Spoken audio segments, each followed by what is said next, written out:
প্রখ্যাত শ্রমিক নেতা, বীর মুক্তিযোদ্ধা, বাংলাদেশ জাতীয়তাবাদী দলের স্থায়ী কমিটির সদস্য জনাব নজরুল ইসলাম খান, উপস্থিত 12 দলীয় জোটের সংগ্রামী সমন্বয়ক, জাতীয় দলের চেয়ারম্যান জনাব সৈয়দ হাসানুল হুদা সহ 12 দলীয় জোটের নেতৃবৃন্দ, উপস্থিত ভাইয়েরা, প্রিয় সাংবাদিক বন্ধুগণ, আপনাদের সবাইকে জানাই সংগ্রামী শুভেচ্ছা।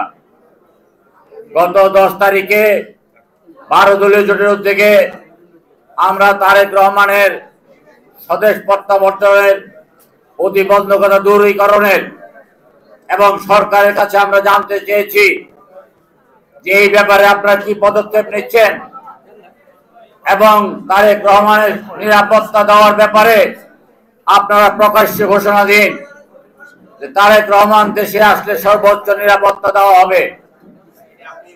কিন্তু আজকে 10 দিন হয়ে গেল, আপনাদের পক্ষ থেকে কোনো বক্তব্য আজ পর্যন্ত আমরা পাইনি। আমরা 5ই আগস্টে সরকার পরিবর্তন করার পরে, শেখ হাসিনা পালিয়ে যাওয়ার পরে, ডক্টর ইউনূসকে সরকার প্রধান ঘোষণা করার পরে আমরা চিন্তা করি নাই নির্বাচন নিয়ে আমাদেরকে আবার মাঠে নামতে হবে। আজকে কিছু মাফিয়া, আজকে কিছু কুচক্রী মহল, আজকে কিছু ষড়যন্ত্রকারী ডক্টর ইউনূসের চারপাশ থেকে ঘিরে ধরেছে।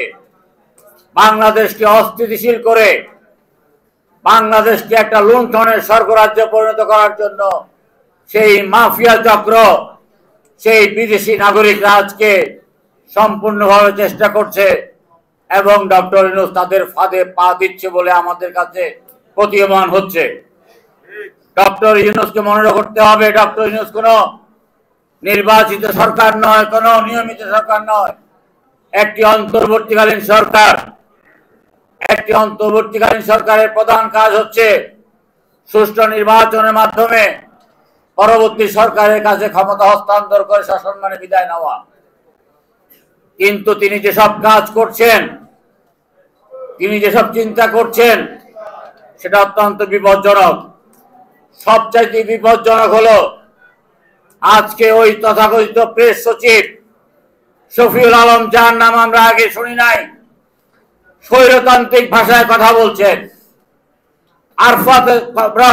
আরফাতের কণ্ঠস্বর কণ্ঠ মিলিয়ে কথা বলছেন, হাসান মাহমুদের কথা বলছেন, ইনুর কথা বলছেন। শেখ হাসিনার প্রেতাত্মা যেন ওই শফিকুল আলমের কণ্ঠ ধারণ করছে।